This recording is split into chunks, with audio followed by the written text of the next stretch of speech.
All right, Marvin EJ. Marvin EJ. Resident Evil just came out a couple of days ago, a week ago. I've been hearing mixed things. You guys played the game, beat it. What do you? What's your thoughts on it? What was your idea of the game? Personally, myself, I like Resident Evil. I like Village. I like Resident Evil 8 Village.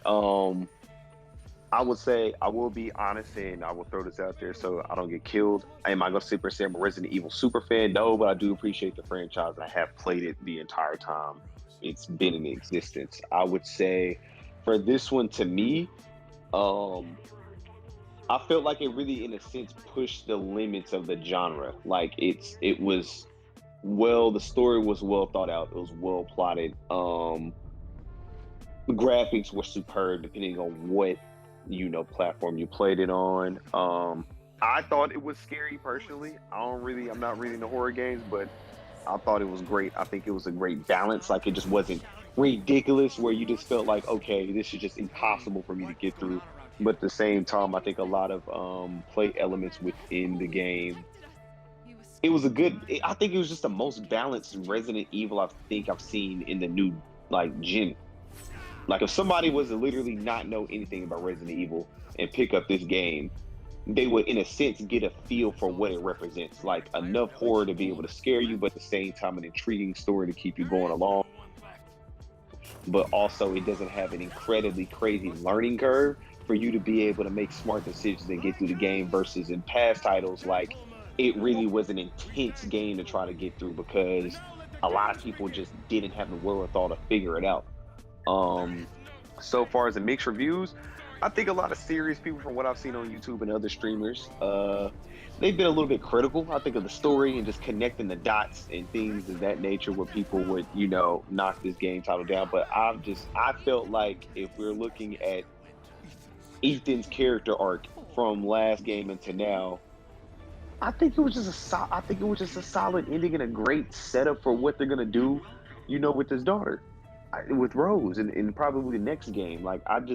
I think it was just a solid all around game. If I had to rate it, minus probably some technical bugs and just honestly things that people exploiting the game to kind of somewhat be able to hold the process up. I mean, I'll give it an 8.5, man. 8.5. I thought it was a stellar title when it comes to the story. Now the multiplayer aspect of it, I ain't really get a shot to just really deep dive into that. I don't know what direction they're gonna take with that.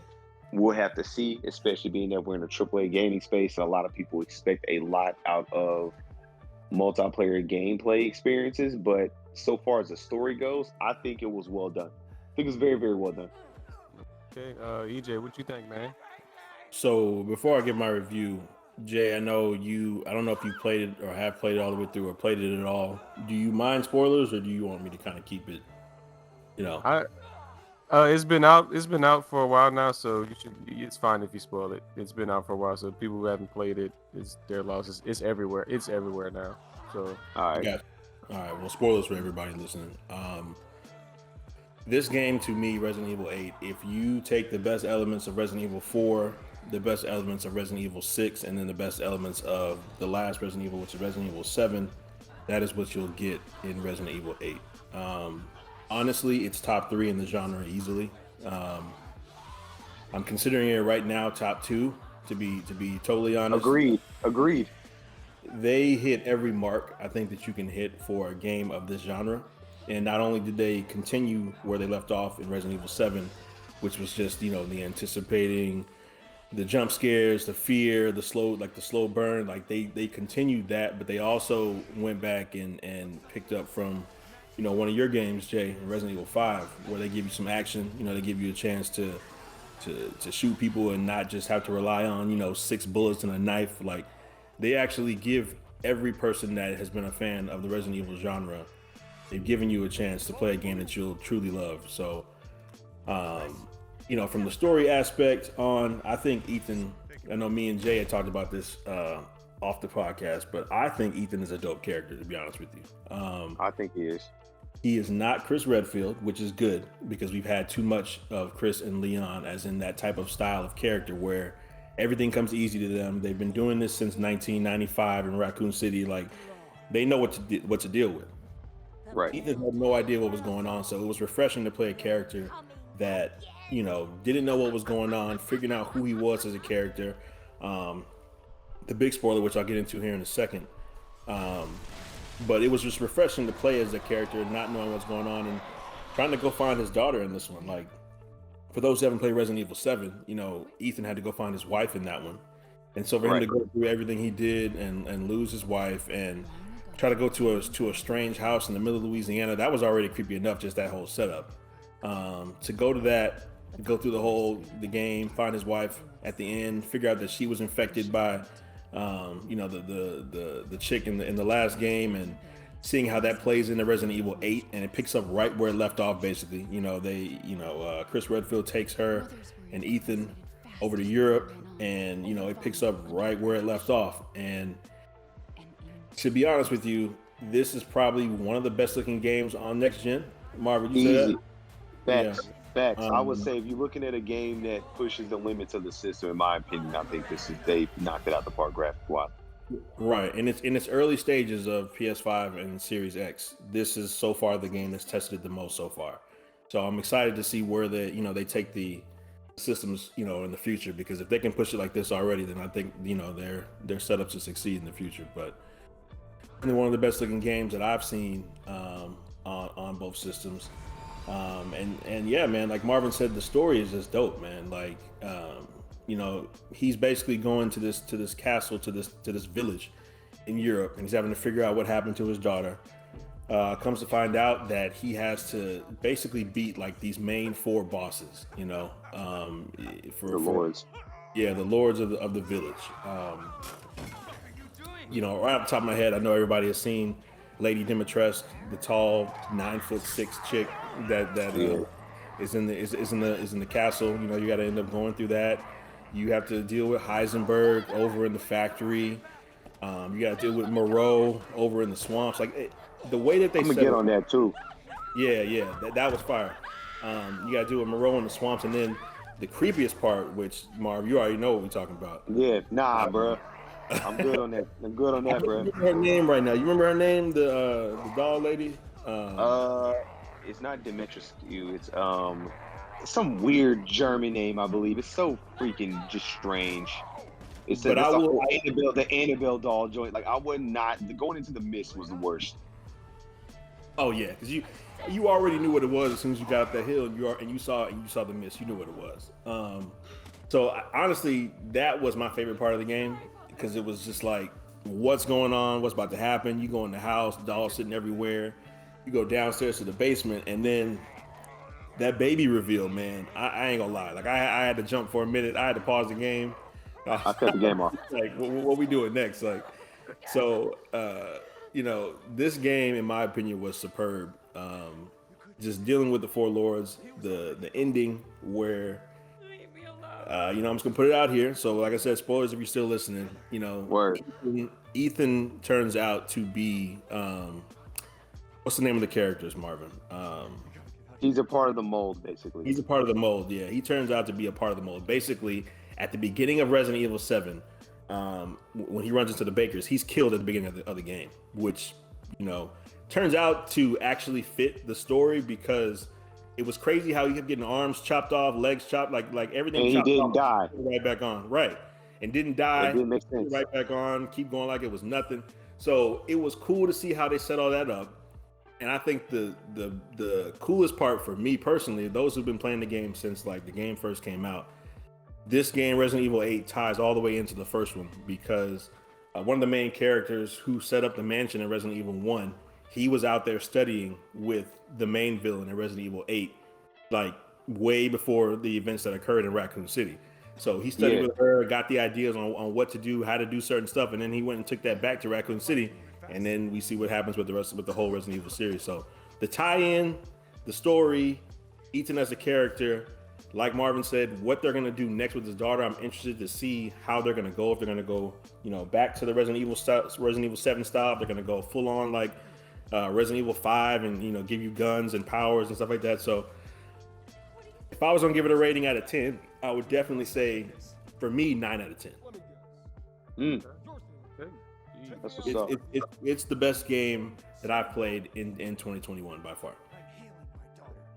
Another question I would ask too, which is another thing why I say like the story's so great. There comes a point in time in the game whereas, okay, we know the worst of the lords was Heisenberg, right? Because we just like, dude, he had like basically telepathic abilities, like nigga, like you know what I'm saying? He's like Magneto, basically, right?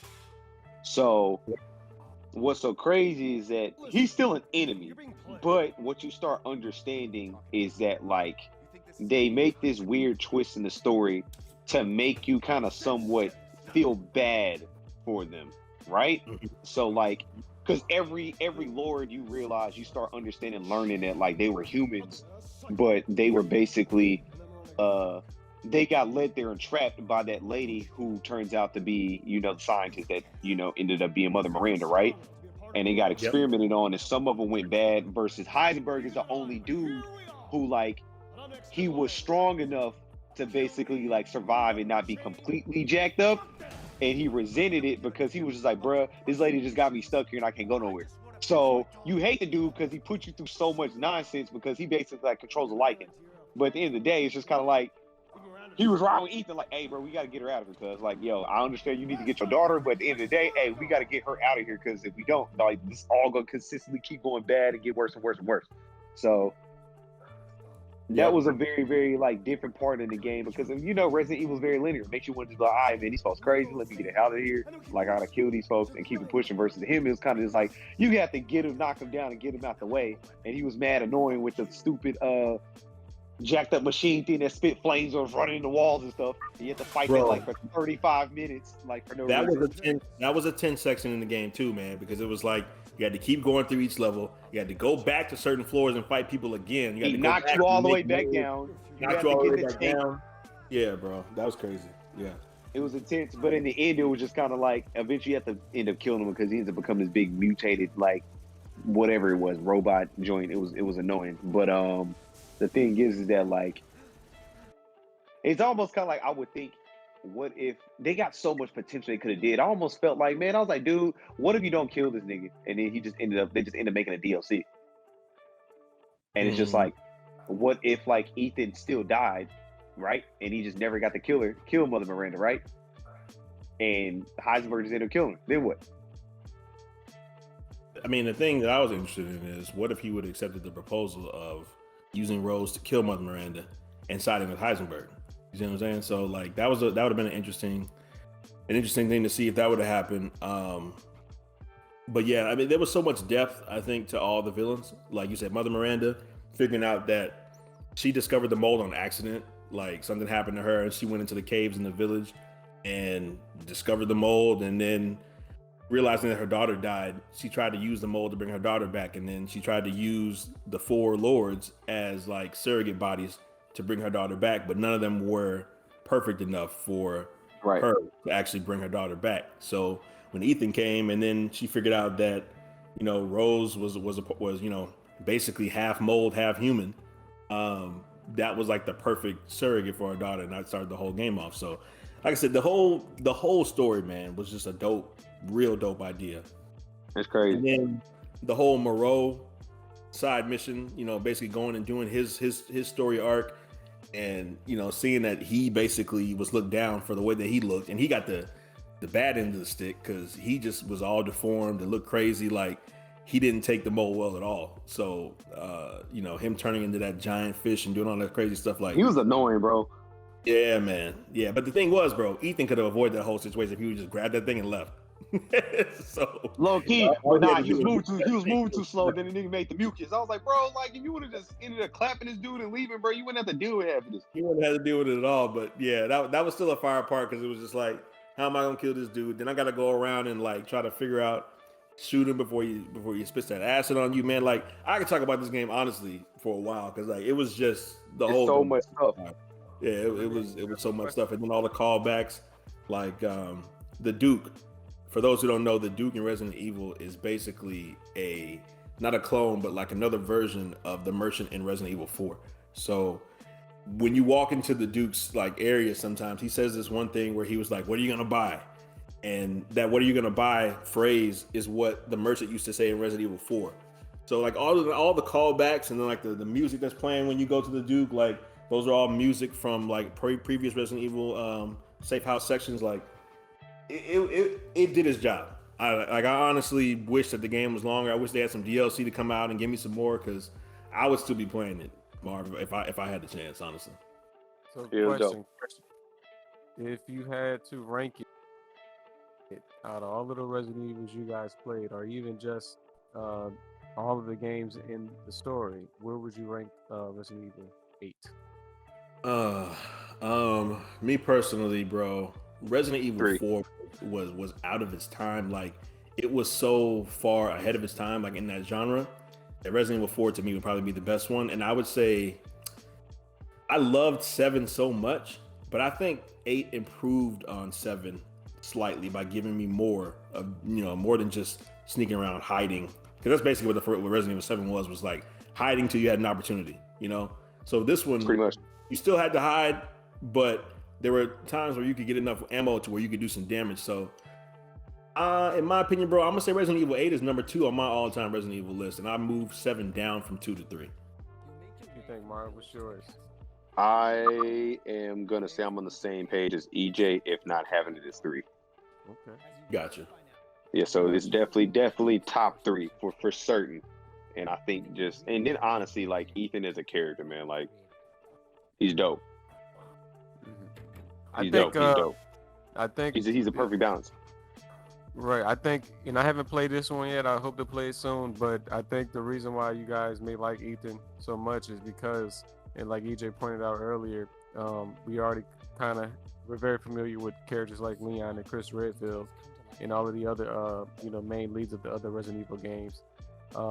And you really couldn't do a whole brand new scary horror type story if you had those characters come back in a leading role, because we know what these guys are capable of. They've been doing this for a long time, so it was nice to bring a brand new character who's kind of experiencing this stuff for the first time. Which leads me to ask you guys, because in Resident Evil 7 they introduced a whole aspect of the gameplay where it was no longer going to be third person, but it's first person now.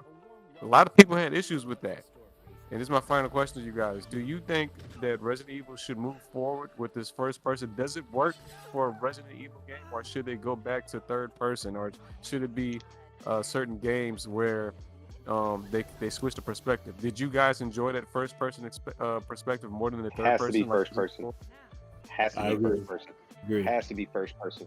Because I think if you look at the engine they use and the intensity of what they do in the game, it's not going to make sense in third person. Like, because the thing is that Resident Evil is still a vast environment, but the intensity and how it's shot, and you're a film dude, like the whole style of Resident Evil being close up on the character creates intimacy. You see what I'm saying? So if you have to make it third person, it's not going to be as scary, and it's going to be more like an action game. Like if you think about it, right? Like the reason why like games like Dead Space were super freaking scary and good is because the environment was so robust that you didn't need to be like intimate in that space.